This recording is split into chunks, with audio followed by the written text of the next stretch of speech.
Good evening. Welcome to this third and final debate among the three major candidates for President of the United States. Governor Bill Clinton, the Democratic nominee, President George Bush, the Republican nominee,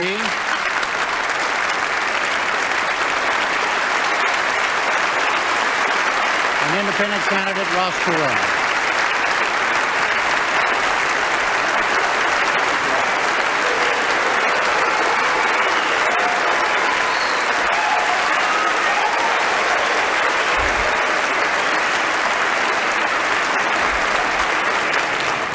I am Jim Lara of the McNeil-Lara NewsHour on PBS. I will be the moderator for this debate, which is being sponsored by the Commission on Presidential Debates.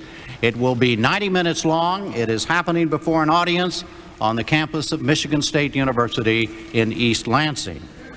The format was conceived by and agreed to by representatives of the Bush and Clinton campaigns, and it is somewhat different than those used in the earlier debates.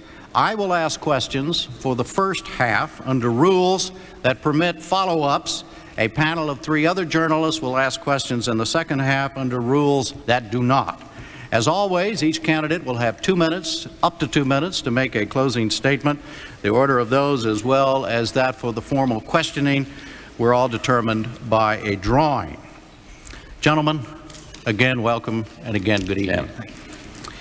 It seems from what some of those voters said at your Richmond debate and from polling and other data that each of you, fairly or not, faces serious voter concerns about the underlying credibility and believability of what each of you says you would do as president in the next 4 years.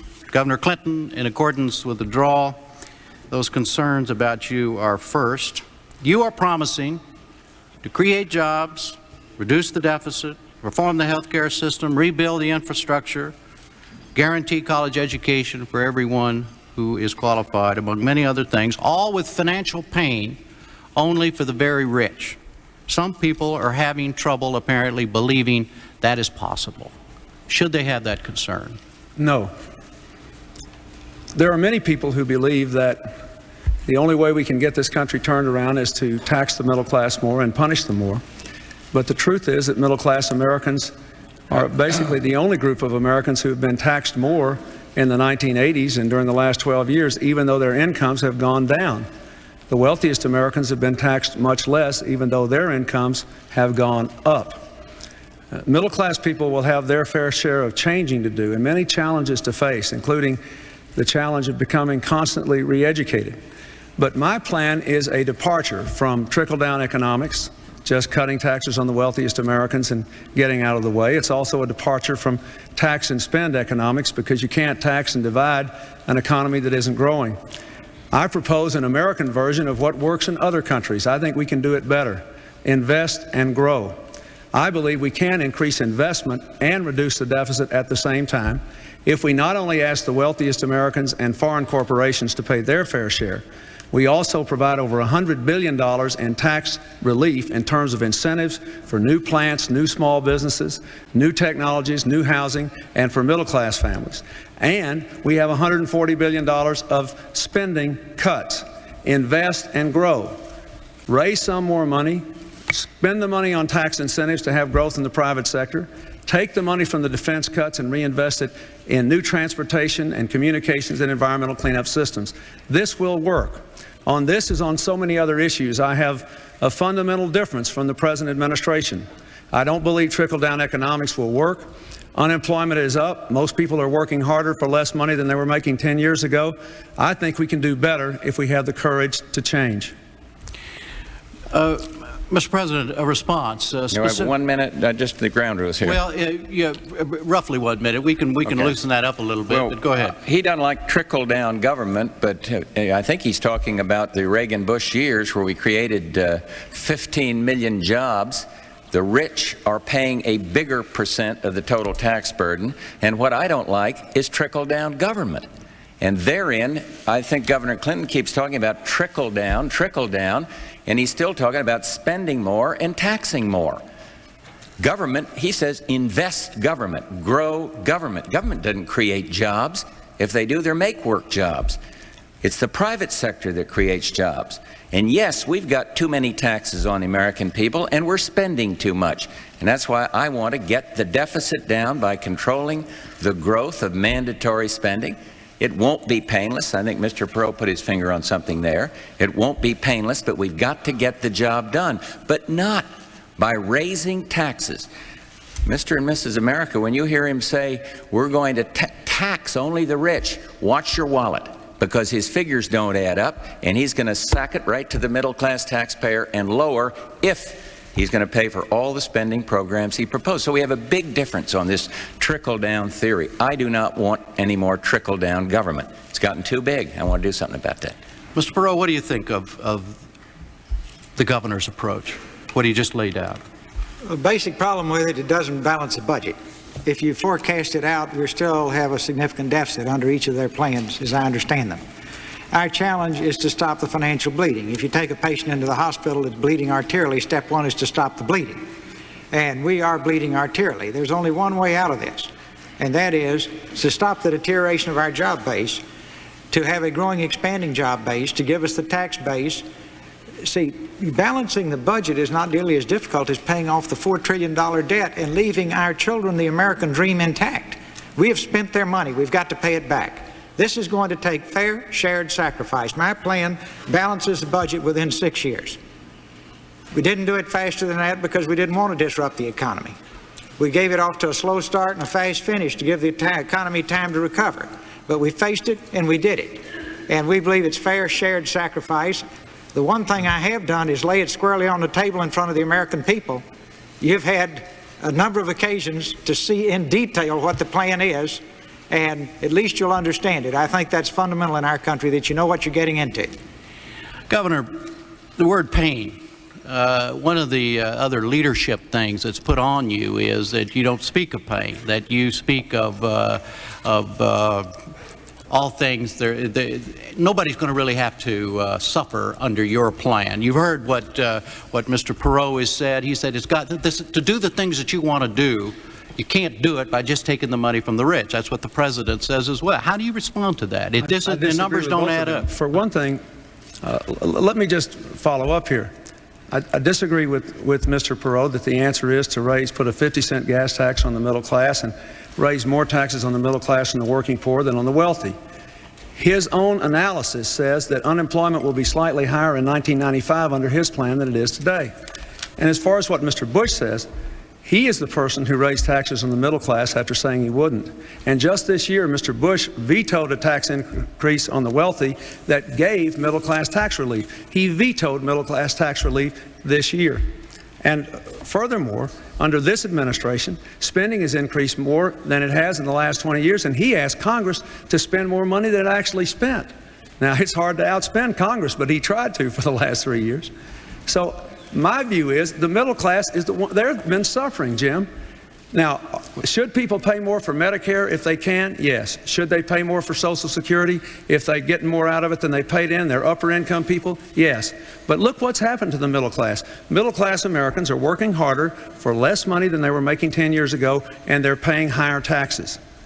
The tax burden on them has not gone down, it has gone up. I don't think the answer is to slow the economy down more, drive unemployment up more, and undermine the health of the private sector. The answer is to invest and grow this economy. That's what works in other countries, and that's what will work here. As a practical matter, Mr. President, do you agree with the governor when he says that the middle class, the taxes on the middle class, do your numbers agree that the taxes on the middle class have gone up during the last? Everybody's paying too much taxes. He refers to one tax increase.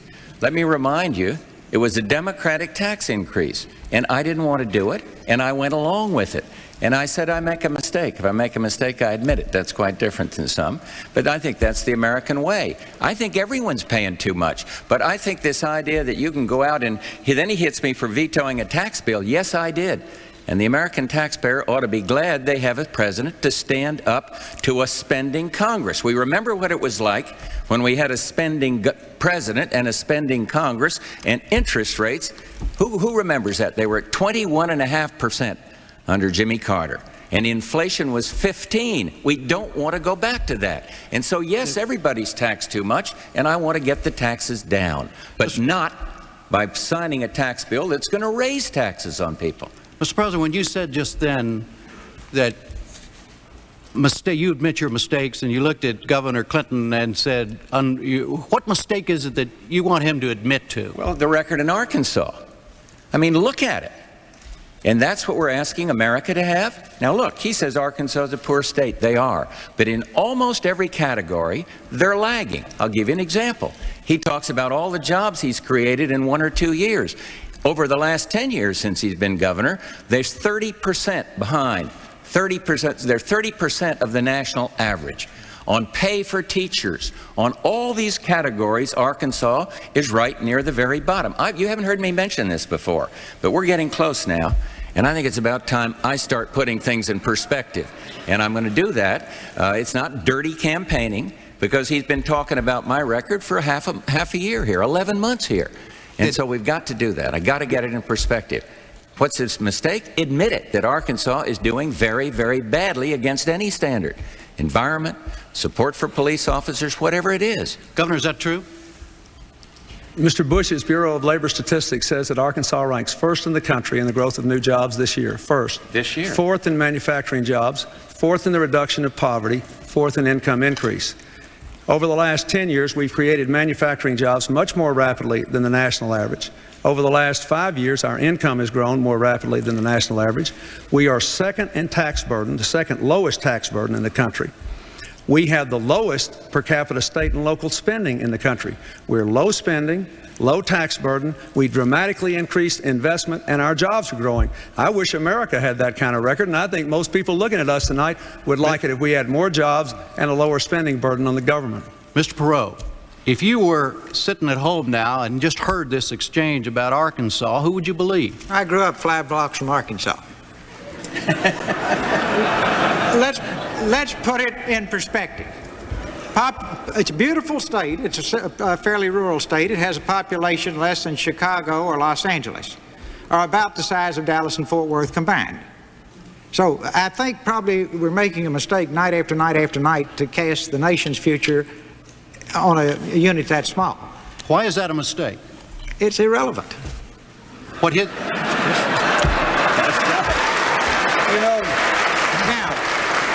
What he did as governor of Arkansas is irrelevant? No, but you can't, I could say, that I ran a small grocery store on the corner, therefore I extrapolate that into the fact that I could run Walmart. That's not true.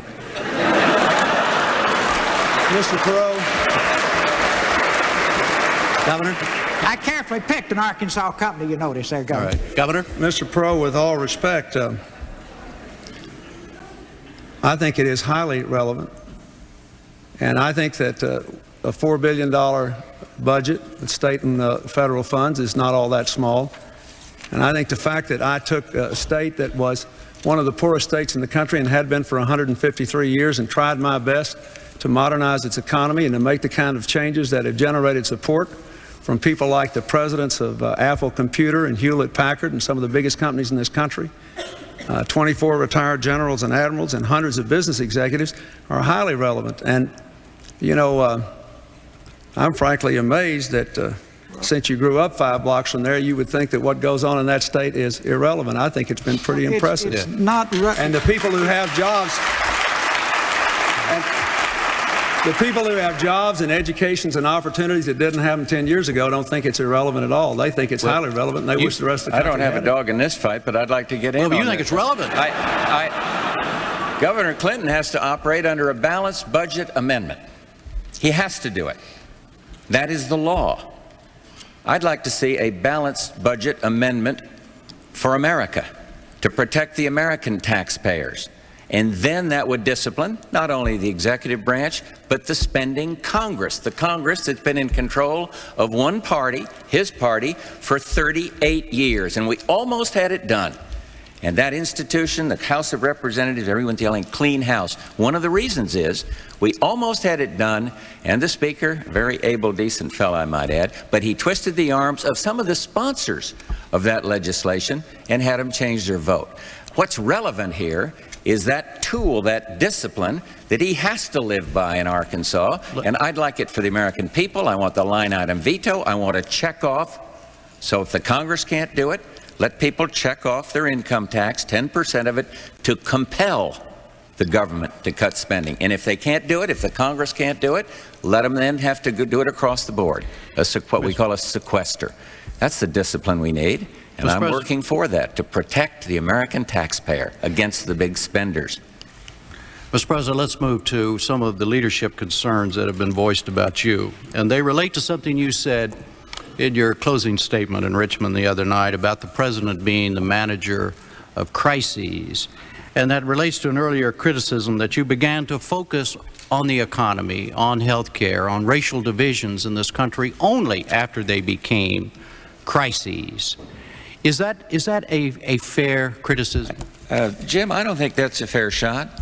I hear it echoed by political opponents, but I don't think it's fair. I think we've been fighting for day one to do something about the inner cities. I'm for enterprise zones. I have had it in every single proposal I've sent to the Congress. And now we hear a lot of talk, oh, well, we all want enterprise zones. And yet the House and the Senate can't send it down without loading it up with a lot of, these Christmas tree ornaments they put on the legislation. I don't think in racial harmony that I'm a laggard on that. I've been speaking out since day one. We've gotten the Americans for Disabilities Act, which I think is one of the foremost pieces of civil rights legislation. And yes, it took me to veto 2 civil rights quota bills because I don't believe in quotas. And I don't think the American people believe in quotas. And I beat back the Congress on that. And then we passed a decent civil rights bill that offers guarantees against discrimination in employment. And that is good. I've spoken out over and over again against anti-Semitism and racism, and I think my record as a member of Congress speaks for itself on that. What was the other part of it? Well, it's just that you've spoken to it. I mean, but the idea, not so much in specifics, but that it has to be a crisis before it gets your attention. I don't think that's true at all. Mm-hmm. I don't think that's true, but let others fire away on it. Do you think that's true, Mr. Perot? I'd like to just talk about issues, and so... you don't think this is an issue? No, well, no, but the point is, that's a subjective thing. Well, see, the subjective thing is, when does President Bush react? And it would be very difficult for me to answer that in any short period of time. Well, then I'll phrase it differently then. He said the other night in his closing words in Richmond that one of the key things that he believes the American people should decide among the 3 of you is who they want in charge if this country gets to a crisis. Now, that's what he said, and the rap on the president is that it's only crisis time that he focuses on some of these things. Yeah. So my question to you, we're going to talk about you in a minute. No, my question to you... I thought you'd forgotten I was here. No. But my question to you is, if you don't have nothing to say about it, fine, I'll go to Governor Clinton. But... No, I will let the American people decide that. I would rather not critique the 2 candidates. All right. Governor, what do you think? The only thing I would say about that is, I think that on the economy, Mr. Bush said for a long time there was no recession, and then said it would be better to do nothing than to have a compromise effort with the Congress. He really didn't have a new economic program until over 1,300 days into his presidency, and not all of his health care initiative has been presented to the Congress even now. I think it's important to elect a president who is committed to getting this economy going again, and who realizes we have to abandon trickle-down economics and put the American people first again, and who will send programs to the Congress in the first 100 days to deal with the critical issues that America is crying out for leadership on: jobs, incomes, the health care crisis, the need to control the economy. Those things deserve to be dealt with from day one. I will deal with them from day one. They will be my first priority, not my election year concern. Mr. President? Well, I think you're overlooking that we have had major accomplishments in the first term. But if you're talking about protecting the taxpayer against his friends in the United States Congress, go back to what it was like when you had a Democratic president and a Democratic Congress. You don't have to go back to Herbert Hoover. Go back to Jimmy Carter. And interest rates were 21%, inflation was 15%. The misery index, unemployment and inflation added together, that was invented by the Democrats, went right through the roof. We've cut it in half. And all you hear about is how bad things are. You know, remember the question, are you better off? Well, is a home buyer better off who can refinance the home because interest rates are down? Is a senior citizen better off because the inflation is not wiping out their family's savings? I think they are. Is the guy out of work better off? Of course he's not. But he's not going to be better off if we grow the government. If we invest, as Governor Clinton says, invest in more government. You got to free up the private sector. You got to let small business have more incentives. For 3 months, 3 quarters, I've been fighting, 3 quarters, been fighting to get the Congress to pass some incentives for small business. Capital gains, investment tax allowance, credit for first-time home buyers. And it's blocked by the Congress, and then if a little of it comes my way, they load it up with Christmas trees and tax increases. And I have to stand up and favor the taxpayer. I have to we have to talk about Ross Perot now, or you'll get me, I'm sure. Mr. Perot, on this issue that I have raised at the very beginning, we've been talking about, which is leadership as President of the United States, the concerns, my reading of at least, my concerns about you as expressed by folks in the polls and other places, it goes like this. You had a problem with General Motors. You took your $750 million and you left. You had a problem in the spring and summer about some personal hits that you took as a potential candidate for President of the United States, and you walked out. Does that say anything relevant to how you would function as President of the United States? I think the General Motors thing is very relevant. I did everything I could to get General Motors to face its problems in the mid-'80s while it was still financially strong. They just wouldn't do it. And everybody now knows the terrible price they're paying by waiting until it's obvious to the brain dead that they have problems. Now, hundreds, thousands of good, decent people, whole cities up here in this state are adversely impacted because they would not move in a timely way. Our government is at that point now. The thing that I am in this race for is to tap the American people on the shoulder and to say to every single one of you, fix it while we're still relatively strong. If you have a heart problem, you don't wait till a heart attack to address it. So the General Motors experience is relevant. At the point when I could not get them now to address those problems, I had created so much stress in the board, who wanted just to keep the Lawrence Welk music going, that they asked to buy my remaining shares. I sold them my remaining shares. They went their way, I went my way, because it was obvious we had a complete disagreement about what should be done with the company. But let's take my life in perspective. Again and again on complex, difficult tasks, I have stayed the course. When I was asked by our government to do the POW project, within a year, the Vietnamese had sent people into Canada to make arrangements to have me and my family killed. And I had 5 small children, and my family and I decided we would stay the course, and we lived with that problem for 3 years. Then I got into the Texans War on Drug program, and the big-time drug dealers got all upset. Then when I had 2 people imprisoned in Iran, I could have left them there. I could have rationalized it. We went over, we got them out, we brought them back home. And since then, for years, I have lived with the burden of the Middle East, where it's eye for an eye and tooth for a tooth country, in terms of their unhappiness with the fact that I was successful in that effort.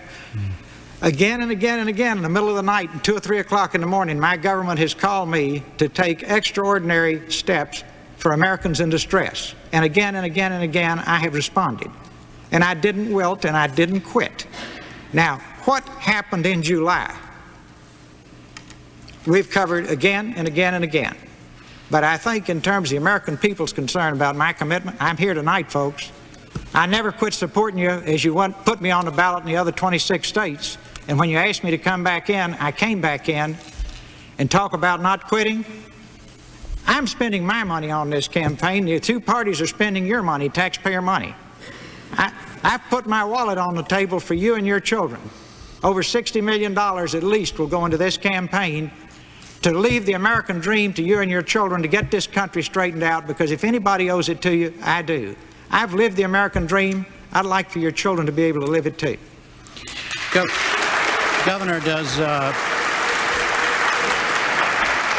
Do you have a response to the staying the course question about Mr. Perot? I don't have any criticism of Mr. Perot. I think what I'd like to talk about a minute is, since you asked him the question, was the General Motors issue. I don't think there's any question that the automobile executives made some errors in the 1980s. But I also think we should look at how much productivity has increased lately, how much labor has done to increase productivity and how much management has done. And we're still losing a lot of auto jobs, in my judgment, because we don't have a national economic strategy that will build the industrial base of this country. Just today I met with the presidents and the vice president of the Willow Run Union here, near here. They both said they were Vietnam veterans supporting me because I had an economic program to put them back to work. We need an investment incentive to modernize plant and equipment. We've got to control the health care costs for those people, otherwise we can't keep the manufacturing jobs here. And we need a tough trade policy that is fair, that insists on open markets in return for open markets. We ought to have a strategy that will build the economic and industrial base. So I think Mr. Perot was right in questioning the management practices, but they didn't have much of a partner in government here as compared with the policies the Germans and the Japanese followed, and I believe we can do better. That's one of the things I want to change. I know that we can grow manufacturing jobs. We did it in my state, and we can do it nationally. Mr. President, do you have a response? To this? Yes. Well, I wondered when Governor Clinton was talking to the auto workers whether he talked about his and Senator Gore's favoring CAFE standards as a fuel efficiency standards of 40 miles per gallon. That would break the auto industry and throw a lot of people out of work. As regarding Mr. Perot, I take back something I said about him. I once said in a frivolous moment when he got out of the race, if he can't stand the heat, buy an air conditioning company.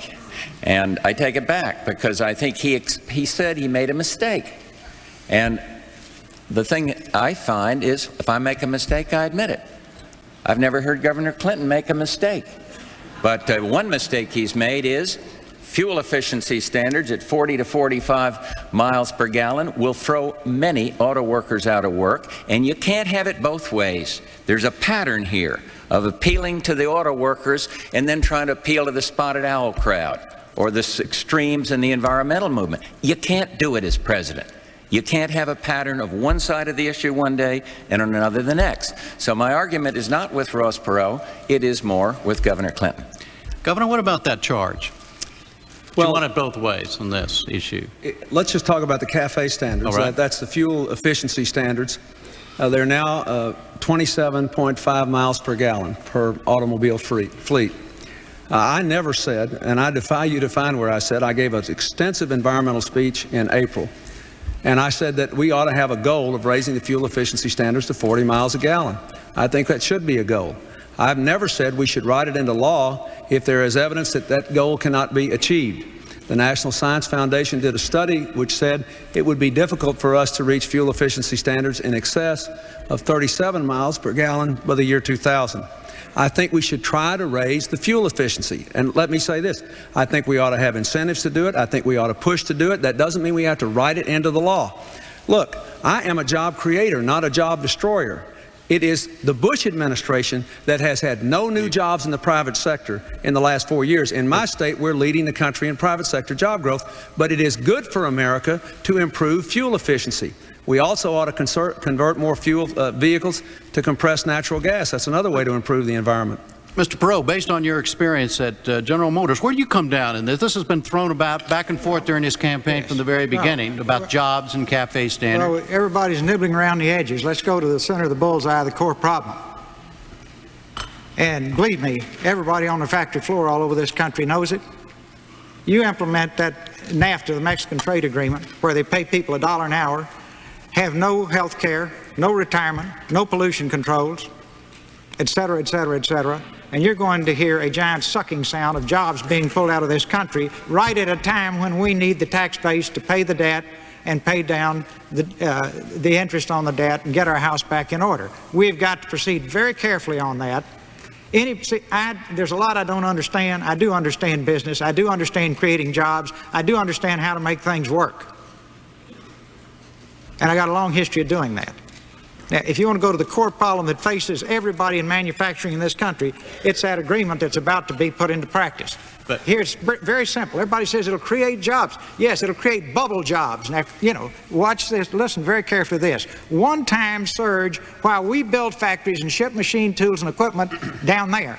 Then year after year for decades, they will have jobs. And I finally thought I didn't understand it. Called all the experts, and they said, oh, it'll be disruptive for 12 to 15 years. We haven't got 12 days, folks. We cannot lose those jobs. They were eventually saying Mexican jobs will eventually come to 7.5 an hour. Ours will eventually go down to 7.5 an hour. Makes you feel real good to hear that, right?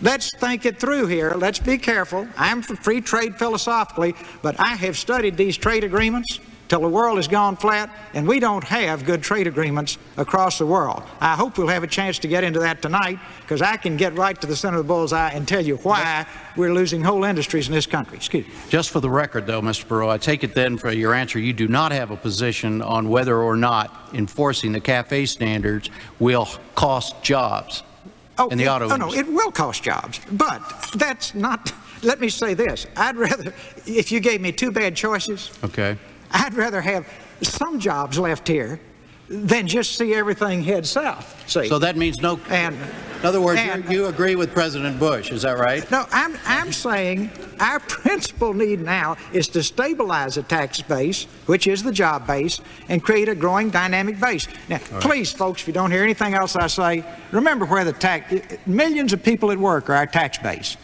One quick point. If you confiscate the Forbes 400 wealth, take it all, you cannot balance the budget this year. Kind of get your head straight about where the taxes, year in and year out, have got to come from. Millions and millions of people at work. I want to, yes, sir. Well, I'm caught in the middle on NAFTA. Ross says, with great conviction, he opposes the North American Free Trade Agreement. I am for the North American Free Trade Agreement. My problem with Governor Clinton, once again, is at one time he's going to make up his mind, he will see some merit in it, but then he sees a lot of things wrong with it. And then the other day he says he's for it. However, then we've got to pass other legislation.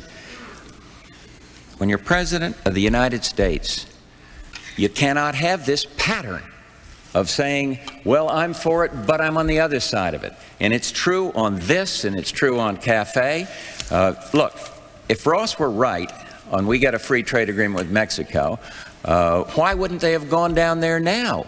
You have a differential in wages right now. I just have an honest philosophical difference. I think free trade is going to expand our job opportunity. I think it is exports that have saved us when we're in a global slowdown, a connected global slowdown, a recession in some countries, and it's free trade, fair trade that needs to be our hallmark, and we need more free trade agreements, not fewer. Governor, a quick answer on trade. Now I want to go on to something else. Well, I'd like to respond to that. You know, sure. Mr. Bush was very grateful when I was among the Democrats who said he ought to have the authority to negotiate an agreement with Mexico. Neither I nor anybody else, as far as I know, agreed to give him our proxy to say that whatever he did was fine for the workers of this country and for the interests of this country. I am the one who's in the middle on this. Mr. Perot says it's a bad deal. Mr. Bush says it's a hunky-dory deal. I say on balance it does more good than harm if we can get some protection for the environment so that the Mexicans have to follow their own environmental standards, their own labor law standards, and if we have a genuine commitment to re-educate and retrain the American workers who lose their jobs and reinvest in this economy. I have a realistic approach to trade. I want more trade. And I know there's some good things in that agreement, but it can sure be made better. Let me just point out, just today in the Los Angeles Times, Clyde Prestowitz, who was one of President Reagan's leading trade advisors and a lifelong conservative Republican, endorsed my candidacy because he knows that I'll have a free and fair trade policy, a hard-headed, realistic policy, and not get caught up in rubber stamping everything the Bush administration did. If I wanted to do that, why would I run for president, Jim? Anybody else can run the middle class down and run the economy in a ditch. I want to change it. We've got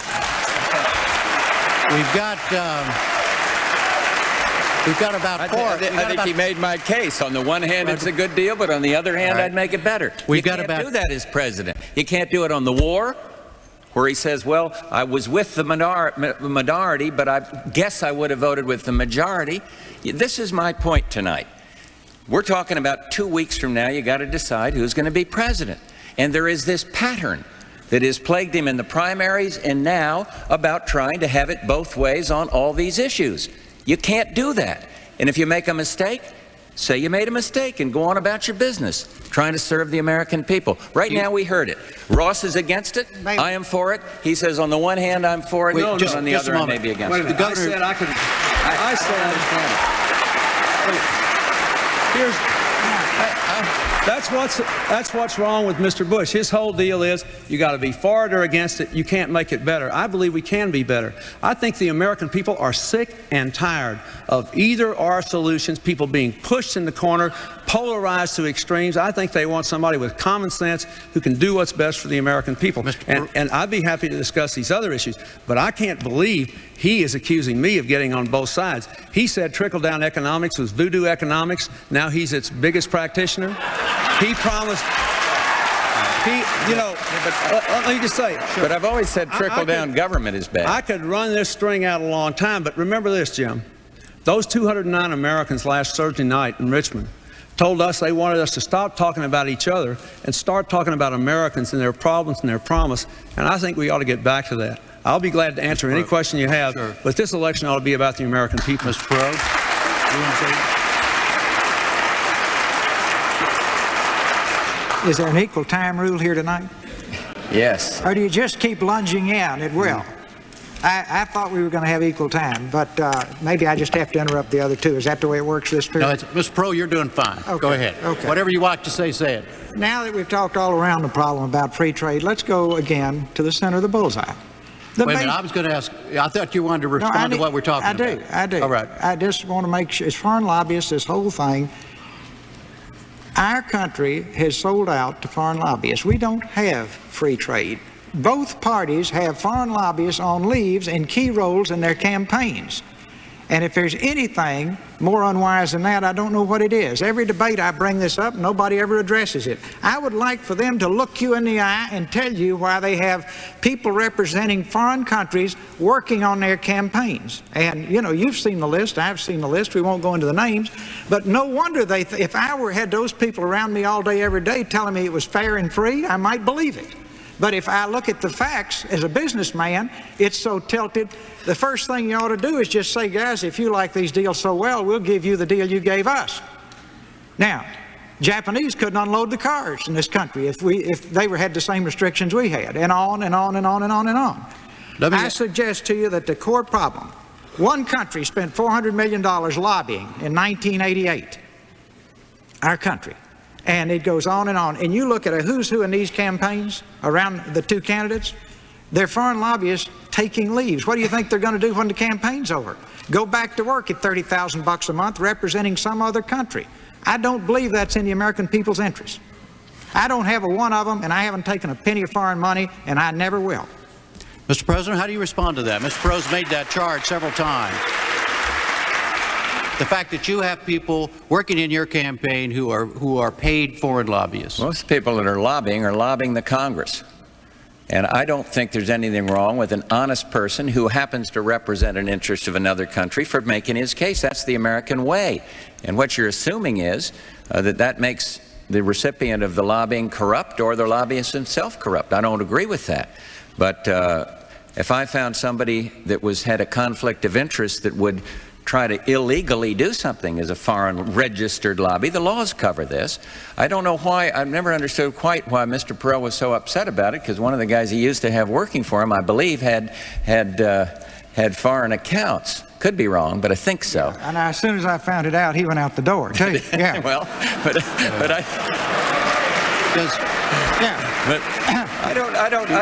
I think you got to look at the integrity and the honor of the people that are being lobbied and those that are lobbyists. The laws protect the American taxpayer in this regard. If the laws are violated, so much. But to suggest if somebody represents a foreign country on anything that makes them corrupt, or against the taxpayer, I don't agree with that. One quick, relevant, specific. We're getting ready to dismantle the airlines industry in our country, and none of you know it. And I doubt, in all candor, if the president knows it. But this deal that we're doing with BAC and US Air and KLM and Northwest, now guess who's on the president's campaign big time? A guy from Northwest. This deal is terribly destructive to the U.S. airline industry. One of the largest industries in the world is the travel and tourist business. We won't be making airplanes in this country 10 years from now if we let deals like this go through. If the press has any interest tonight, I'll detail it to you. I won't take 10 minutes tonight. All these things take a few minutes. But that's happening as we sit here today. We hammerlock the American companies, American Airlines, Delta, the last few great we have, because we're trying to do this deal with these two European companies. And never forget, they've got Airbus over there, and it's a government-owned, privately owned consortium across Europe. They're dying to get the commercial airline business. Japan is trying to get the commercial airline business. I don't think there are any villains inside government on this issue, but there sure are a lot of people who don't understand business, and maybe you need somebody up there who understands when you're getting your pocket picked. All right, Jim, we have to, Governor, I'm sorry, but that concludes my time with well. Boy, I had a great response to that. All right, go ahead, quickly. Just very briefly. Yeah. I think Ross is right, and that we do need some more restrictions on lobbyists. We ought to make them disclose the people they've given money to when they're testifying before congressional committees. We ought to close the lawyers' loophole. They ought to have to disclose when they're really lobbying. And we ought to we ought to have a much longer period of time, about 5 years, between the time when people can leave executive branch offices and then go out and start lobbying for foreign interest. I agree with that. We've wrecked the airline industry already because there's all these leverage buyouts and all these terrible things that have happened to the airline industry. We're going to have a hard time rebuilding it. But the real thing we've got to have is a competitive economic strategy. Look what's happening to McDonnell Douglas. Even Boeing is losing market share because we let the Europeans spend $25 to $40 billion on Airbus without an appropriate competitive response. What I want America to do is to trade more, but to compete and win by investing in competitive ways. And we're in real trouble on that. I'm going to be in real trouble if I don't bring out, it's now time. I promise it's less than 10 seconds. Okay. I heard Governor Clinton congratulate us on one thing. First time he said something pleasant about this administration. Productivity in this country is up. It is way up. Productivity is up. And that's a good thing. There are many other good ones, but I was glad he acknowledged that. Thank you. Now we're going to move to the second half. We're going to move to the... I volunteered now and all. I mean, now, look, I'm just kind of a, cur dog here. I was put on the ballot by the people, not special interests. So I have to stand up for myself. But now, Jim, let me net it out. On the second debate, I offered, since both sides want the enterprise zones but can't get together, I said, I'll take a few days off, go to Washington, and hold hands with you, and we'll get it done. I'll take a few days off, hold hands with you, and get this airline thing straightened out, because that's important to this country. Now, it's kind of pathetic I have to do it, and nobody's called me yet to come up, I might mention. Right. But if they do, it's easy to fix. If you all want the enterprise zones, why don't we pass the dang thing and do it, right? All right, now we're going to bring in 3 other journalists to ask questions. They are Susan Rook of CNN, Gene Gibbons of Reuters, and Helen Thomas of United Press International. You thought you'd never get in here, did you? Right. Good evening, gentlemen. Good evening, gentlemen. Okay, we're going to continue on this subject of leadership, and the first question goes to Governor Clinton for a 2-minute answer. It will be asked by Helen Thomas. Helen? Governor Clinton, your credibility has come into question because of your different responses on the Vietnam draft. If you had it to do over again, would you put on the nation's uniform, and if elected, could you in good conscience send someone to war? If I had it to do over again, I might answer the questions a little better. I'd been in public life a long time, and no one had ever questioned my role, and so I was asked a lot of questions about things that happened a long time ago. I don't think I answered them as well as I could have. Going back 23 years, I don't know, Helen. I was opposed to the war. I couldn't help that. I felt very strongly about it. And I didn't want to go at the time. It's easy to say in retrospect I would have done something differently. President Lincoln opposed the war, and there were people who said maybe he shouldn't be president. But I think he made us a pretty good president in wartime. We've had a lot of other presidents who didn't wear their country's uniform, who had to order our young soldiers into battle, including President Wilson and President Roosevelt. So the answer is I could do that. I wouldn't relish doing it, but I wouldn't shrink from it. I think that the President has to be prepared to use the power of the nation when our vital interests are threatened, when our treaty commitments are at stake, when we know that something has to be done that is in the national interest, and that is a part of being President. Could I do it? Yes, I could. All right, a reminder now, we're back on the St. Louis rules, which means that the governor had his answer, and then each of you will have 1 minute to respond. Mr. President. Well, I've expressed my heartfelt difference with Governor Clinton on organizing demonstrations while in a foreign land against your country when young ghetto kids have been drafted and are dying. My argument with him on the question was about the draft is that there's this same pattern. In New Hampshire, Senator Kerry said you ought to level, you ought to tell the truth about it. On April 17th, he said he'd bring out all the records on the draft. They have not been forthcoming. He got a deferment or he didn't. He got a notice or he didn't. And I think it's this pattern that troubles me more than the draft. A lot of decent, honorable people felt as he did on the draft. But it is this pattern. And again, you might be able to make amendments all the time, Governor, but you got to, as President, you can't be on all these different sides, and you can't have this pattern of saying, well, I did this or I didn't, then the facts come out and you change it. That's my big difference with him on the draft. It wasn't failing to serve. Your minute is up, sir. Yes, sir. Mr. Perot, 1 minute. I've spent my whole adult life very close to the military. Feel very strongly about the people who go into battle for our country. Appreciate their idealism, their sacrifices, appreciate the sacrifices their families make. That's been displayed again and again in a very tangible way. I look on this as history. I don't look on it personally as relevant. And I consider it really a waste of time tonight when you consider the issues that face our country right now. All right, the next question goes to President Bush, and Gene Gibbons will ask it. Gene? Mr. President, you keep saying that you made a mistake in agreeing to a tax increase to get the 1990 budget deal with Congress. But if you hadn't gotten that deal, you would have either had to get repeal of the Gramm-Rudman Deficit Control Act or cut defense spending drastically at a time when the country was building up for the Gulf War and decimate domestic discretionary spending, including such things as air traffic control. If you had it to do all over again, sir, which of those alternatives would you choose? I wouldn't have taken any of the alternatives. I believe I made a mistake. I did it for the very reasons you say. There was one good thing that came out of that budget agreement, and that is we put a cap on discretionary spending. 1/3 of the President's budget is at the President's discretion, or really the Congress, since they appropriate every dime and tell a President how to spend every dime. We've put a cap on the growth of all that spending, and that's good, and that's helped. But I was wrong because I thought the tax compromise, going along with one Democratic tax increase, would help the economy. I see no evidence that it has done it. So what would I have done? What should I have done? I should have held out for a better deal that would have protected the taxpayer and not ended up doing what we had to do, or what I thought at the time would help.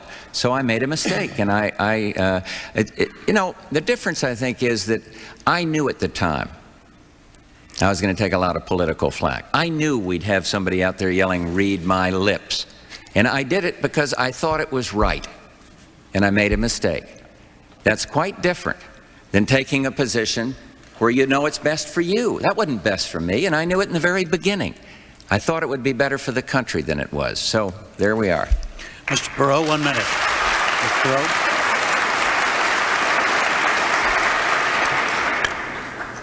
The 101 in leadership is to be accountable for what you do. Let's go back to the Tax and Budget Summit briefly. Nobody ever told the American people that we increased spending $1.83 for every dollar taxes raised. That's absolutely unconscionable. Both parties carry a huge blame for that on their shoulders. This was not a way to pay down the deficit. This was a trick on the American people. That's not leadership. Let's go back in terms of accepting responsibility for your actions. If you create Saddam Hussein over a 10-year period using billions of dollars of U.S. taxpayer money, step up to the plate and say, it was a mistake. If you create Noriega using taxpayer money, Step up to the plate and say it was a mistake. If you can't get your act together to pick him up one day when the Panamanian major has kidnapped him, and the Special Forces team is 400 yards away and it's a stroll across the park to get him, and if you can't get your act together, at least pick up the Panamanian major who they then killed, step up to the plate and admit it was a mistake. That's leadership, folks. Now, leaders will always make mistakes. We've created, and I'm not aiming at any one person here, I'm aiming at our government. Nobody takes responsibility for anything. We've got to change that. I'm taking responsibility for saying your time's up. I'm watching the lights. All right. Governor Clinton, 1 minute, sir. The mistake that was made was making the read my lips promise in the first place just to get elected, knowing what the size of the deficit was. Knowing what the size of the deficit was, knowing there was no plan to control health care costs, and knowing that we did not have a strategy to get real economic growth back into this economy. The choices were not good then. I think at the time the mistake that was made was signing off on the deal late on Saturday night, in the middle of the night. That's just what the president did when he vetoed the Family Leave Act. I think what he should have done is gone before the American people on the front end and said, listen, I made a commitment and it was wrong. I made a mistake because I couldn't have foreseen these circumstances, and this is the best deal we can work out at the time. He said it was in the public interest at the time, and most everybody who was involved in it, I guess, thought it was. The real mistake was the read my lips promise in the first place. You just can't promise something like that just to get elected if you know there's a good chance that circumstances may overtake you. All right, Mr. Perot, the question is for you. You have a 2-minute answer, and it will be asked by Susan Rook. Mr. Perot, you've talked about going to Washington to do what the people who run this country want you to do. But it is the president's duty to lead, and often lead alone. How can you lead if you are forever seeking consensus before you act? You're talking about two different subjects. In order to lead, you first have to use the White House as a bully pulpit and lead. Then you have to develop consensus or you can't get anything done, and that's where we are now. We can't get anything done. How do you get anything done? When you've got all of these political action committees, all of these thousands of registered lobbyists, 40,000 registered lobbyists, 23,000 special interest groups, and the list goes on and on and on, and the average citizen out here just working hard every day. You've got to go to the people. I just love the fact that everybody, particularly in the media, goes bonkers over the town hall. I guess it's because you will lose your right to tell them what to think. The point is, they'll get to decide what to think. Hey, you got something there. What you've been, I love the fact that people will listen to a guy with a bad accent and a poor presentation manner talking about flip charts for 30 minutes because they want the details. See, all the folks up there at the top said the attention span of the American people is no more than 5 minutes. They won't watch it. They're thirsty for it.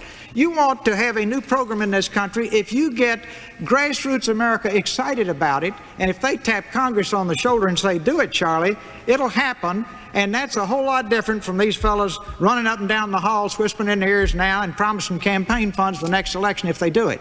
Now, I think that's going back to where we started. That's having a government from the people. I think that's the essence of leadership, rather than cutting deals in dark rooms in Washington. Governor Clinton, 1 minute. Well, I believe in the town hall meetings. They started with my campaign in New Hampshire. And I think Ross Perot has done a good job in having them. And I, as you know, pushed for the debate to include the 209 American citizens who were part of it in Richmond a few days ago. I've done a lot of them, and I'll continue to do them as president. But I'd also like to point out that I haven't been part of what we're criticizing in Washington tonight. Of the three of us, I have balanced the government budget 12 times. I have offered and passed campaign finance reform, offered, pushed for, and passed in public referendum lobbyist restrictions, done the kinds of things you have to do to get legislators together, not only to establish consensus, but to challenge them to change. And in 12 years as governor, I guess I've taken on every interest group there was in my state at one time or another to fight for change. It can be done. That's why I tried to be so specific in this campaign to have a mandate if elected so that Congress will know what the American people have voted for. President Bush, 1 minute. I would like the record to show with the panelists that Ross Perot took the first shot at the press. My favorite bumper sticker, though, is "Annoy the Media, Re-elect President Bush." And I just had to work that in. Sorry, Helen. I'm going to pay for this later on. Look, you have to build a consensus, but in some things, Ross mentioned Saddam Hussein. Yes, we tried, and yes, we failed to bring him into the family of nations. He had the 4th largest army.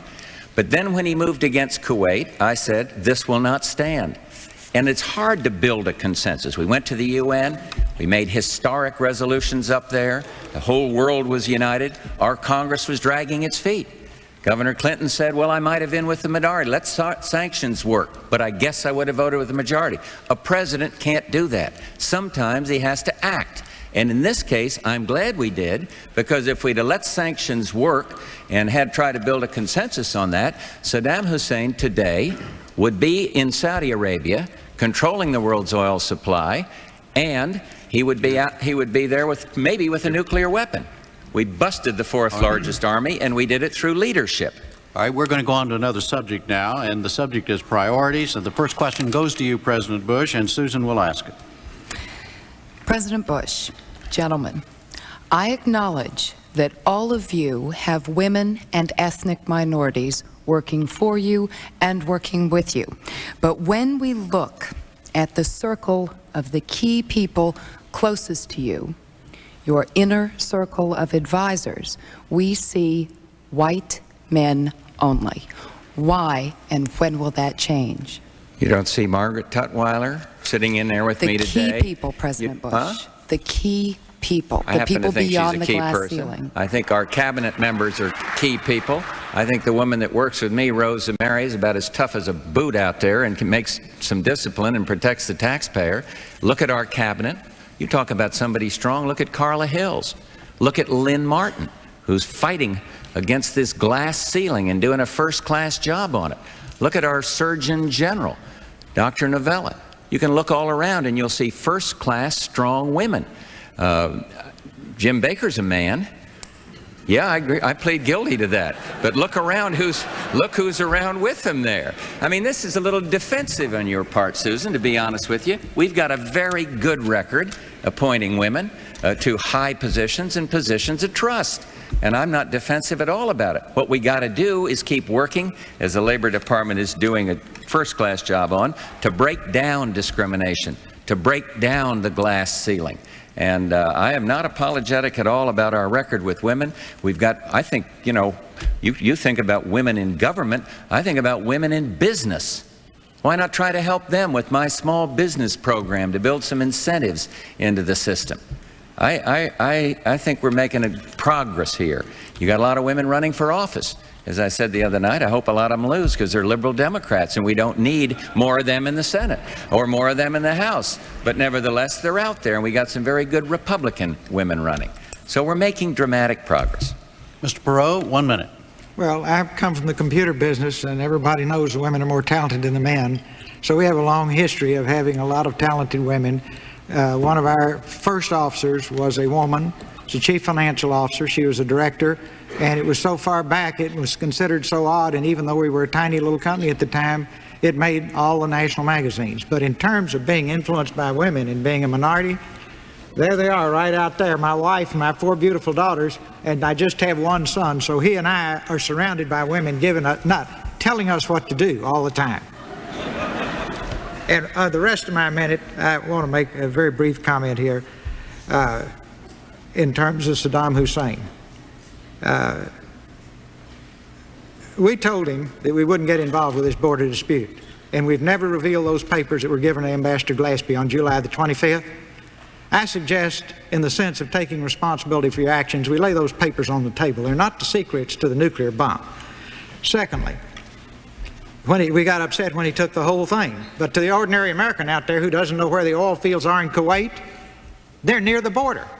We told him he could take the northern part of Kuwait, and when he took the whole thing, we went nuts. And if we didn't tell him that, why won't we even let the Senate Foreign Relations Committee and the Senate Intelligence Committee see the written instructions I've for got to Ambassador reply Glasper. on that. That gets to the national honor. We did not say to Saddam Hussein, Ross, you can take the northern part of Kuwait. Well, that is absolutely absurd. Where are the Glaspie has papers? testified, and Glaspie's papers have been presented to the United States Senate.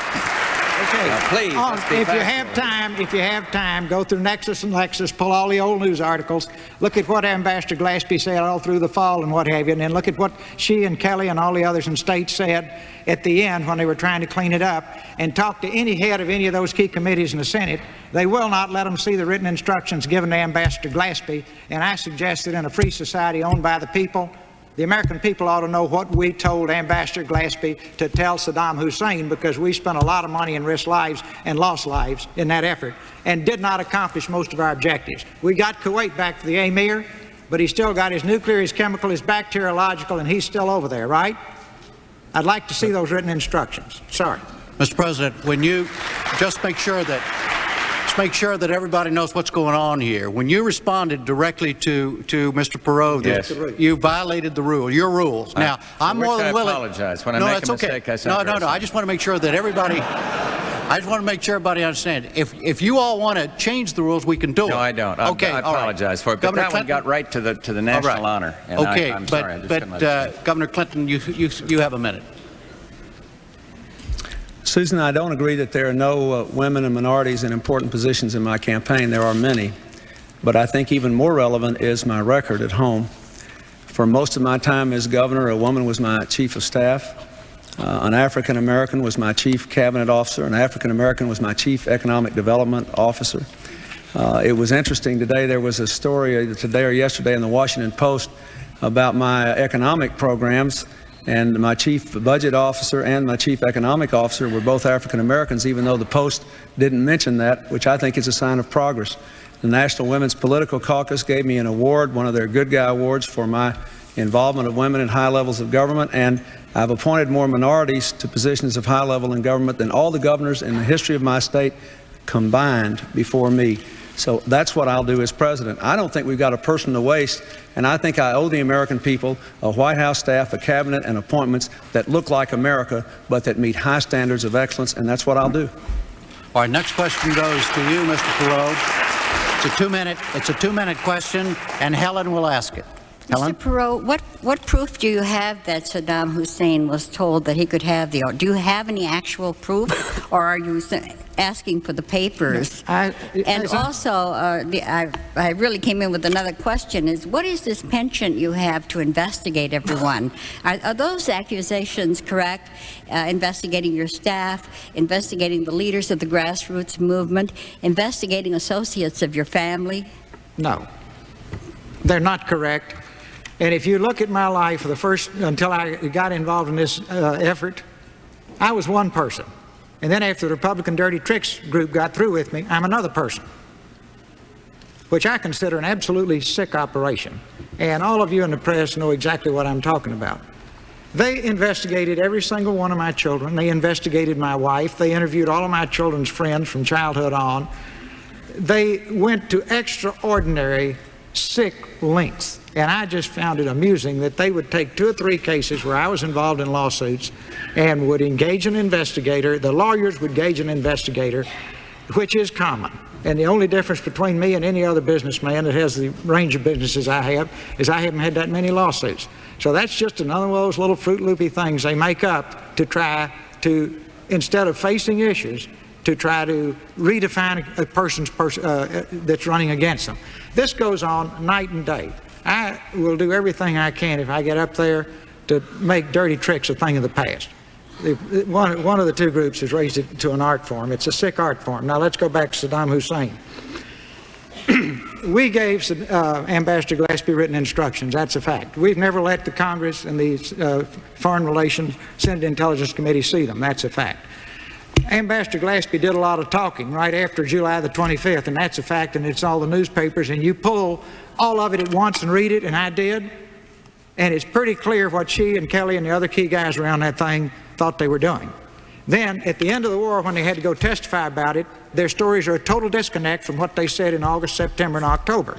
So I say, this is very simple. Saddam Hussein released a tape, as you know, claiming it was a transcript of their meeting where she said, "We will not become involved in your border dispute, and in effect, you can take the northern part of the country." We later said, "No, that's not true." I said, "Well, this is simple. What were her written instructions?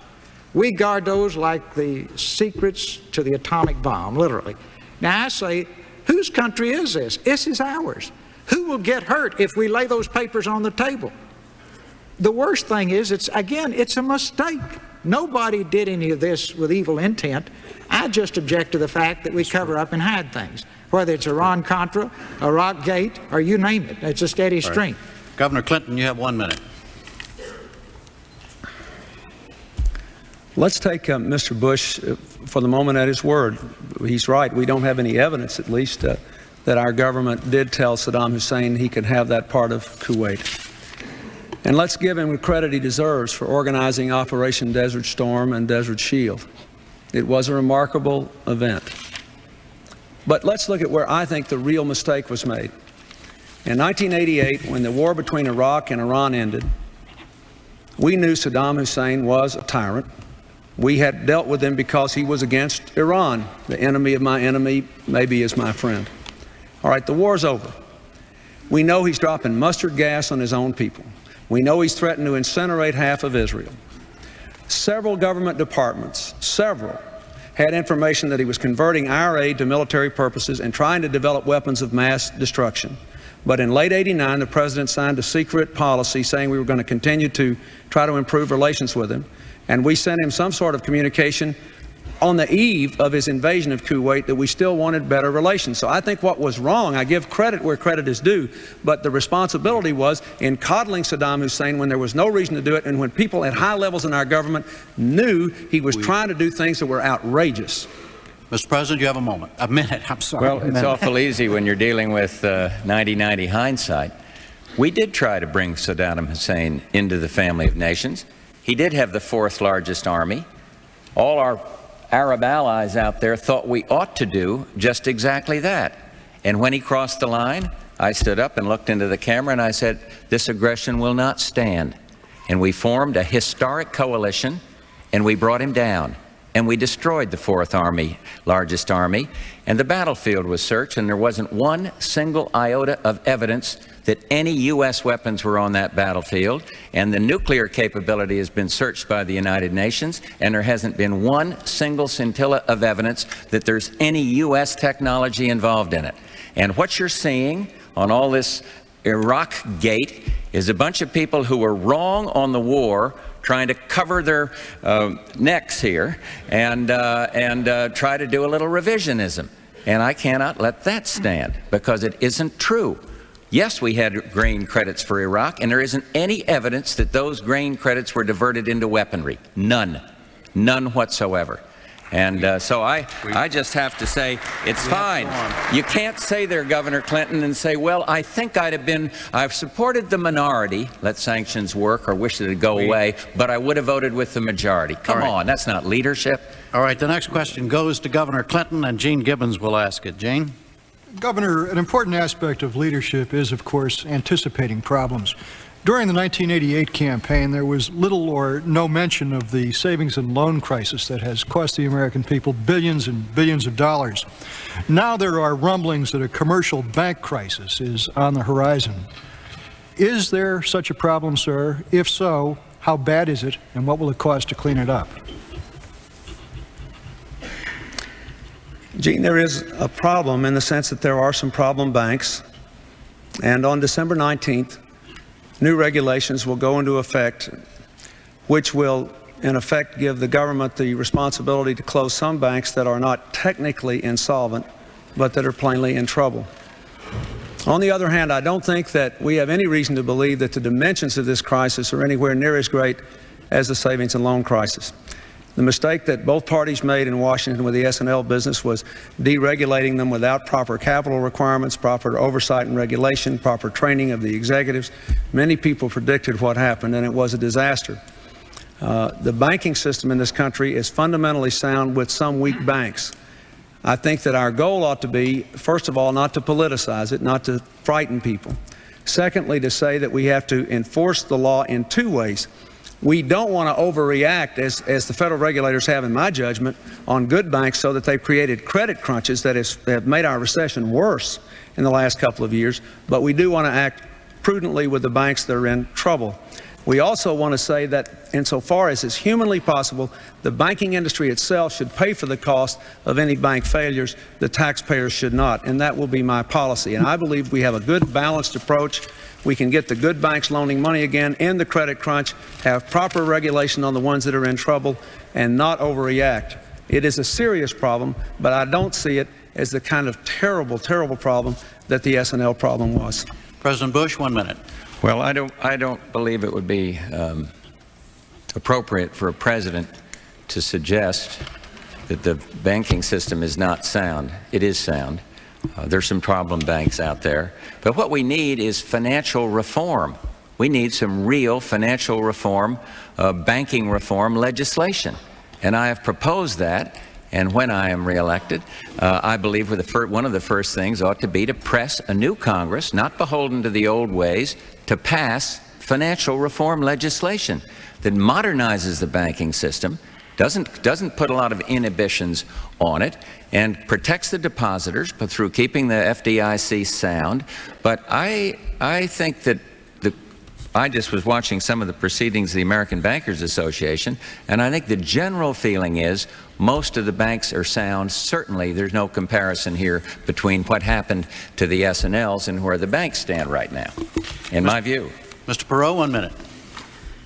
Well, nobody's gotten into the real issue yet on the savings and loan. Again, nobody's got a business background, I guess. The whole problem came up in 1984. The President of the United States was told officially it was a $20 billion problem. These crooks, now Willie Sutton would have gone to own a savings and loan rather than rob banks, because he robbed banks because that's where the money is. Owning a saving loan is where the money was.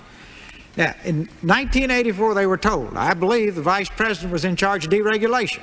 Nobody touched that tar baby till the day after election in 1988, because they were flooding both parties with crooked PAC money. And it was, in many cases, stolen PAC money.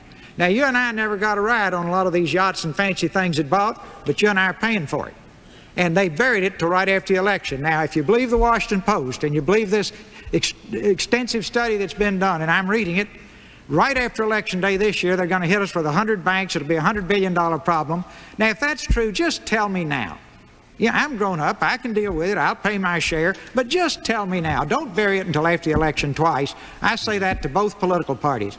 The people deserve that, since we have to pick up the tab. You got the PAC money. We'll pay the tab. Just tell us. All right, Mr. Perot, the next question, we're going into a new round here on a category just called differences, and the question goes to you, Mr. Perot, and Gene will ask. Gene? Mr. Perot, aside from the deficit, what government policy or policies do you really want to do something about? What really sticks in your craw about conditions in this country, beside the deficit, that you would want to fix as president? The debt and the deficit. Well, if you watched my television show the other night, you saw it. And if you watch it Thursday, Friday, Saturday this week, you'll get more. So, a shameless plug there, Mr. President. But, in a nutshell, we've got to reform our government or we won't get anything done. We have a government that doesn't work. All these specific examples I'm giving tonight, if you had a business like that, they'd be leading you away and boarding up the doors. We have a government that doesn't work. It's supposed to come from the people. It comes at the people. The people need to take their government back. You've got to reform Congress. They've got to be servants of the people again. You've got to reform the White House. We've got to turn this thing around. And it's a long list of specific items. And I've covered it again and again in print and on television. But very specifically, the key thing is to turn the government back to the people and take it away from the special interests and have people go to Washington to serve. Who can give themselves a 23% pay raise anywhere in the world except Congress? Who would have 1,200 airplanes worth $2 billion a year just to fly around in? I don't have a free reserve parking place at National Airport. Why should my servants? I don't have an indoor gymnasium and an indoor tennis court, an indoor every other thing they can think of. I don't have a place where I can go make free TV to send to my constituents to try to brainwash them to elect me the next time. And I'm paying for all that for those guys. I'm going to be running an ad pretty soon that shows they promised us they were going to hold the line on spending at Tax and Budget Summit. And I'm going to show how much they have increased this little stuff they do for themselves. And it is silly putty, folks, and the American people have had enough of it. Step one, if I get up there, we're going to clean that up. You say, how can I get Congress to do that? I'll have millions of people at my shoulder to shoulder with me, and we will see it done warp speed, because it's wrong. It's just, we've turned the country upside down. Governor Clinton, you have 1 minute. Governor? I would just point out on the point Mr. Perot made, I agree that we need to cut spending in Congress. I've called for a 25% reduction in congressional staffs and expenditures. But the White House staff increased its expenditures by considerably more than Congress has in the last 4 years under the Bush administration. And Congress has actually spent $1 billion less than President Bush asked them to spend. Now, when you outspend Congress, you're really swinging. That, however, is not my only passion. The real problem in this country is that most people are working hard and falling further behind. My passion is to pass a jobs program and get incomes up with an investment incentive program to grow jobs in the private sector, to waste less public money and invest more, to control health care costs and provide for affordable health care for all Americans, and to make sure we've got the best trained workforce in the world. That is my passion. We've got to get this country growing again and this economy strong again, or we can't bring down the deficit. Economic growth is the key to the future of this country. President Bush, 1 minute. On government reform? Sir? Government reform? Yes, Yeah. exactly. To respond to what the subject that Mr. Perot mentioned. How about this for government reform policy? Reduce the White House staff by a third after or at the same time that Congress does the same thing for their staff. Term limits for members of the United States Congress. Give the government back to the people. Let's do it that way. The president has term limits. Let's limit some of these guys sitting out here tonight. Term limits. And then how about a balanced budget amendment to the Constitution? 43 more than that states have it, I believe. Let's try that. And you want to do something about all this extra spending that concerns Mr. Perot and me? Okay, how about a line item veto? 43 governors have that. And give it to the president. And if the Congress isn't big enough to do it, let the president have a shot at this excess spending. A line item veto, that means you can take a line and cut out some of the pork out of a meaningful bill. Governor Clinton keeps hitting me on vetoing legislation. Well, that's the only protection the taxpayer has against some of these reckless pork programs up there. And I'd rather be able to just line it right out of there and get on about passing some good stuff, but leave out the garbage. All right. Line item veto. There's a good reform program for you. All right. Next question goes to Governor Clinton. You have 2 minutes, Governor, and Susan will ask it. Governor Clinton, you said that you will raise taxes on the rich, people with incomes of $200,000 a year or higher.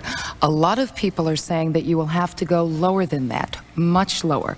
Will you make a pledge tonight below which an income level that you will not go below? I'm looking for numbers, sir, not just a concept. My plan, you can read my plan. My plan says that we want to raise marginal incomes on family incomes above $200,000 from 31 to 36%. That we want to ask foreign corporations simply to pay the same percentage of taxes on their income that American corporations pay in America. That we want to use that money to provide over $100 billion in tax cuts for investment in new plant and equipment, for small business, for new technologies, and for middle-class tax relief.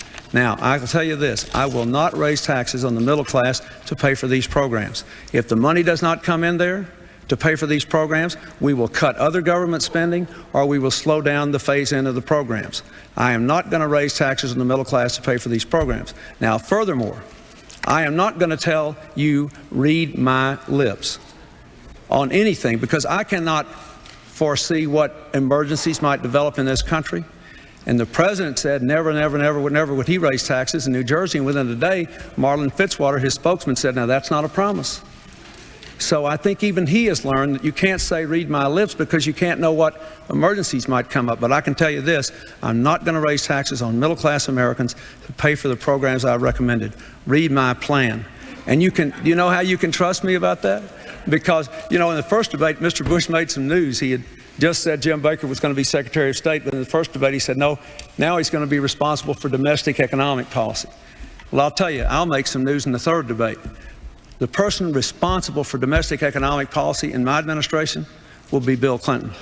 I'm going to make those decisions, and I won't raise taxes on the middle class to pay for my program. President Bush, you have 1 minute. That's what worries me, that he's going to be responsible. And he's going to do, and he would do for the United States what he's done to Arkansas. He would do for the United States what he's done to Arkansas. We do not want to be the lowest of the low. We are not a nation in decline. We are a rising nation. Now, my problem is, I heard what he said. He said, I want to take it from the rich, raise $150 billion from the rich. To get $150 billion in new taxes, you got to go down to the guy that's making $36,600. And if you want to pay for the rest of his plan, all the other spending programs, you're going to sock it to the working man. So when you hear tax the rich, Mr. and Mrs. America, watch your wallet. Lock your wallet, because he's coming right after you, just like Jimmy Carter did, and just like you're going to end up with interest rates at 21%, and you're going to have inflation going through the roof. Yes, we're having tough times, but we do not need to go back to the failed policies of the past when you had a Democratic president and a spendthrift Democratic Congress. Jim, Mr. Perot. Jim, 1 minute. Wait. You permitted Mr. Bush to break the rules, he said, to defend the honor of the country. What about the honor of my state? We ranked first in the country in job growth. We got the lowest spending, state and local, in the country, and the second lowest tax burden. And the difference between Arkansas and the United States is that we're going in the right direction, and this country's going in the wrong direction, and I have to defend the honor of my state. We've got a wash. According to my calculations, we have a wash, and we go to Mr. Perot for 1 minute. In other words, the violation of the rule. That's what I meant, Mr. Perot. So I'm the only one that's untarnished at this point. All right, you're clear. You're clear. Go ahead, Ross. Go ahead. I'm sure I'll do it before it's over. Key thing here, see, we all come up with images. Images don't fix anything. I think, I'm starting to understand it. You stay around this long enough, you think about it, if you talk about it in Washington, you think you did it. If you've been on television about it, you think you did it. What we need is people to stop talking and start doing. Now, our real problem here is they both have plans that will not work. The Wall Street Journal said your numbers don't add up. And you take it out on charts, you look at all the studies that different groups have done, you go out 4, 5, 6 years, we're still drifting along with a huge deficit. So let's come back to harsh reality. And everybody says, gee, Perot, you're tough. I'm saying, well, this is not as tough as World War II, and it's not as tough as the Revolution. And it's fair shared sacrifice to do the right thing for our country and for our children. And it will be fun if we all work together to do it. All right. This is the last question, and it goes to President Bush for a 2-minute answer, and it will be asked by Helen. Mr. President, why have you dropped so dramatically in the leadership polls from the high 80s to the 40s? And you have said that you will do anything you have to do to get reelected. What can you do in 2 weeks to win reelection? Well, I think the answer to why the drop, has been the economy in the doldrums. Why I'll win is I think I have the best plan of the three of us up here to do something about it. Mine does not grow the government. It does not have government invest. It says we need to do better in terms of stimulating private business. We got a big philosophical difference here tonight between one who thinks the government can do all these things through tax and spend and one who thinks it ought to go the other way. And so I believe the answer is I'm going to win it because I'm getting into focus my agenda for America's renewal. And also I think that Governor Clinton's had pretty much of a free ride on looking at specifically at the Arkansas record. He keeps criticizing us, criticizing me. I'm the incumbent. Fine. But he's an incumbent. And we've got to look at all the facts. They're almost at the bottom on every single category. We can't do that to the American people. And then, Helen, I really believe where people are going to ask this question about trust, because I do think there's a pattern by Governor Clinton of saying one thing to please one group and then trying to please another group. And I think that pattern is a dangerous thing to suggest would work for the Oval Office. It doesn't work that way when you're president. Truman is right. The buck stops there. And you have to make decisions even when it's against your own interest. And I've done that. It's against my political interest to say, go ahead and go along with the tax increase, but I did what I thought was right at the time. So I think people are going to be looking for trust and experience. And then I mentioned it the other night, I think if there's a crisis, people are going to say, well, George Bush has taken us through some tough crises, and we trust him to do that. And so I'll make the appeal on a wide array of issues. I got a philosophical difference. I got to watch the clock here. I don't think we're a declining nation. The whole world has had economic problems. We're doing better than a lot of the countries in the world, and we're going to lead the way out of this economic recession across this world and economic slowdown here at home. Mr. That's Perot, why I think I'll win. Mr. Perot, you have, sorry, excuse me, sir. Mr. Perot, you have 1 minute. I'm the last one, right? No, Governor Clinton has a minute after you. Then we have the closing statement. 1 minute after you. Right. I'm totally focused on the fact that we may have bank failures and nobody answered it. I'm totally focused on the fact that we are still evading the issue of the Glaspie papers. I'm totally focused on the fact that we still could have enterprise zones according to both parties, but we don't. So I'm still focused on gridlock, I guess. And I'm also focused on the fact that isn't it a paradox that we have the highest productivity in our workforce in the industrialized world and at the same time have the largest trade deficit and at the same time rank behind 9 other nations in what we pay our most productive people in the world, and we're losing whole industries overseas. Now, can't somebody agree with me that the government is breaking businesses' legs with these trade agreements? They're breaking businesses' legs in a number of different ways. We have an adversarial relationship that's destroying jobs and sending them overseas while we have the finest workers in the world. Keep in mind, the factory worker has nothing to do with anything except putting it together on the factory floor. It's our obligation to make sure that we give him the finest products in the world to put together and we don't break his legs in the process. Governor Clinton, 1 minute. I really can't believe Mr. Bush is still trying to make trust an issue after Read My Lips and 15 million new jobs and embracing what he called voodoo economics and embracing an export enhancement program for farmers he threatened to veto and going all around the country giving out money in programs that he once opposed. But the main thing is, he still didn't get it from what he said the other night to that fine woman on our program, that the 209 people in Richmond, they don't want us talking about each other. They want us to talk about the problems of this country. I don't think he'll be reelected because trickle-down economics is a failure, and he's already offering more of it. And what he's saying about my program is just not true. Look at the Republicans that have endorsed me. High-tech executives in Northern California. Look at the 24 generals and admirals retired have endorsed me, including the deputy commander of Desert Storm. Look at Sarah Brady, Jim Brady's wife, President Reagan's press secretary, who endorsed me because he knuckled under to the NRA and wouldn't fight for the Brady bill. We've got a broad-based coalition that goes beyond party because I am going to change this country and make it better with the help of the American people. All right, now that was the final question and an answer, and we now go to the closing statements. Each candidate will have up to 2 minutes. The order was determined by a drawing. Governor Clinton, you are first. Governor? First, I'd like to thank the Commission and my opponents for participating in these debates and making them possible. I think the real winners of the debates were the American people.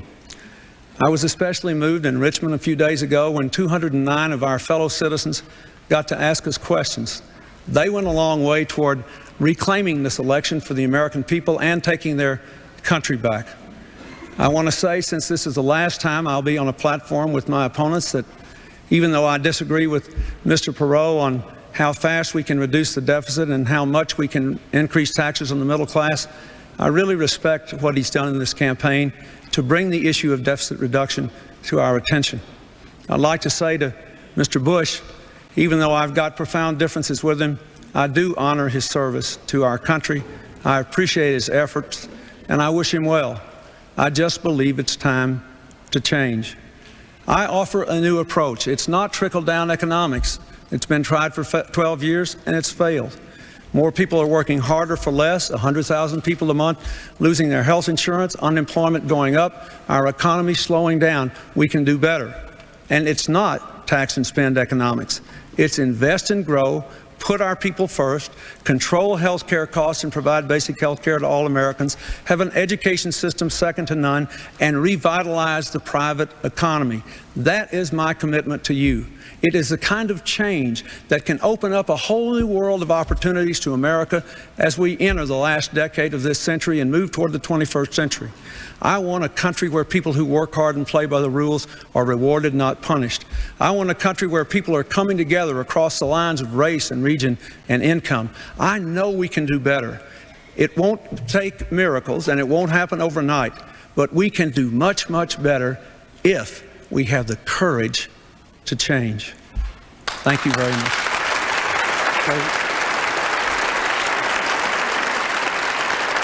President Bush, your closing statement, sir. 3 weeks from now, two weeks from tomorrow, America goes to the polls, and you're going to have to decide who you want to lead this country to economic recovery. On jobs, that's the #1 priority, and I believe my program for stimulating investment, encouraging small business, brand new approach to education, strengthening the American family, and yes, creating more exports is the way to go. I don't believe in trickle-down government. I don't believe in larger taxes and larger government spending. On foreign affairs, some think it's irrelevant. I believe it's not. We're living in an interconnected world. The whole world is having economic difficulties. The U.S. is doing better than a lot. But we've got to do even better. And if a crisis comes up, I ask, who has the judgment and the experience and, yes, the character to make the right decision? And lastly, the other night on character, Governor Clinton said it's not the character of the president, but the character of the presidency. I couldn't disagree more. Horace Greeley said the only thing that endures is character. And I think it was Justice Black who talked about great nations, like great men, must keep their word. And so the question is, who will safeguard this nation? Who will safeguard our people and our children? I need your support. I ask for your vote. And may God bless the United States of America.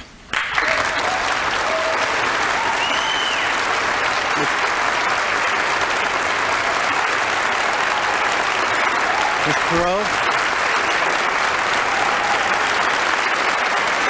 Mr. Perot, your closing statement. Mr. Perot, your closing statement, sir. To the millions of fine, decent people who did the unthinkable and took their country back in their own hands and put me on the ballot, let me pledge to you that tonight is just the beginning. These next 2 weeks, we will be going full steam ahead to make sure that you get a voice and that you get your country back. This Thursday night on ABC from 8:30 to 9, Friday night on NBC from 8 to 8:30, and Saturday night on CBS from 8 to 8:30, we'll be down in the trenches under the hood working on fixing the old car to get it back on the road. Now, question is, can we win? Absolutely we can win, because it's your country. Question is who do you want in the White House? It's that simple. Now, you got to stop letting these people tell you who to vote for. You got to stop letting these folks in the press tell you you're throwing your vote away. You got to start using your own head.